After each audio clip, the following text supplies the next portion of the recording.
Hi, this is Joanne Wright Calendar here, and I get my sound volume up. I'm doing this YouTube a little later in the day, and my Wi-Fi seems to be lagging. But it's the 1st of November. Happy November to everyone.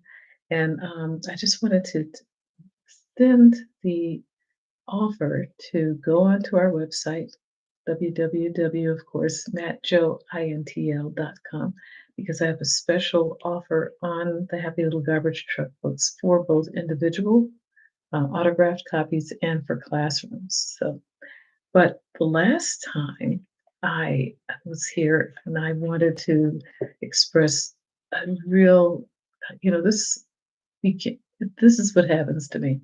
I start just giving a simple lesson or demonstration or a talk, as in this case, about a topic, and then it just dovetails into another level of something that just looks really interesting, and I just can't skip over it. So today, we were talking about fine motor skills, and I said that I was going to talk about crossing the midline and why it's important. So, in doing that, I found this really incredible article that talks about why crossing the midline teaches tasks, why crossing midline tasks should be incorporated in your child's day.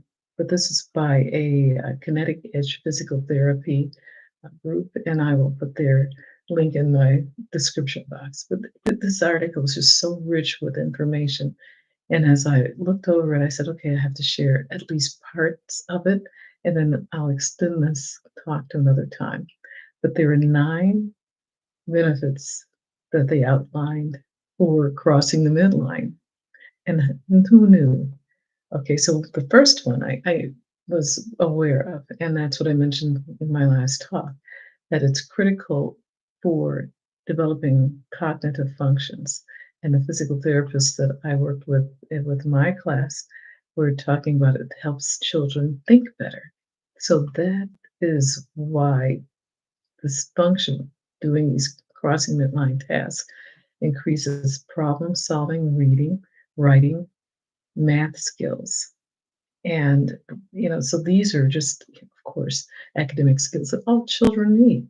So, and then after I talk about all the important things, we're going to talk about how do we cross the midline. So, number two, it improves bilateral connections, coordination, because both sides of the brain are connected and it improves those neuron signals to each other. So it encourages the use of both sides of the body. Think about tying your shoes, riding a bike. This is what's happening within that the brain and with those neural connections. So and also crossing the midline also enhances fine motor skills, such as the small muscles in the hands for cutting and drawing. And the fourth item, and there are 9, like I said, but we're only going to go to number 4 today, was better spatial awareness. And I said, oh, this is so important. I didn't know crossing the midline or doing tasks that incorporate crossing the midline helps with this. Think about navigating through a crowded a room without bumping people. This is it helps a child develop spatial awareness and where their body is in space. So sports are enhanced by the skill as well as just you know being self-aware and being able to I had students that would just no apparent reason just bump into somebody when they're in line.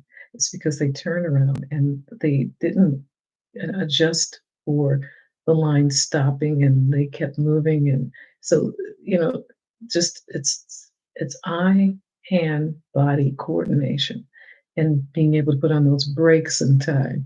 So next time we're going to continue with the other 5, and then we'll talk about how can you increase the midline connections, crossing the midline connections. And there are some really simple tasks that I learned from these physical therapists that I'll share with you in that video. So, that YouTube. So have a wonderful day. Happy November, and we'll talk later. Bye-bye.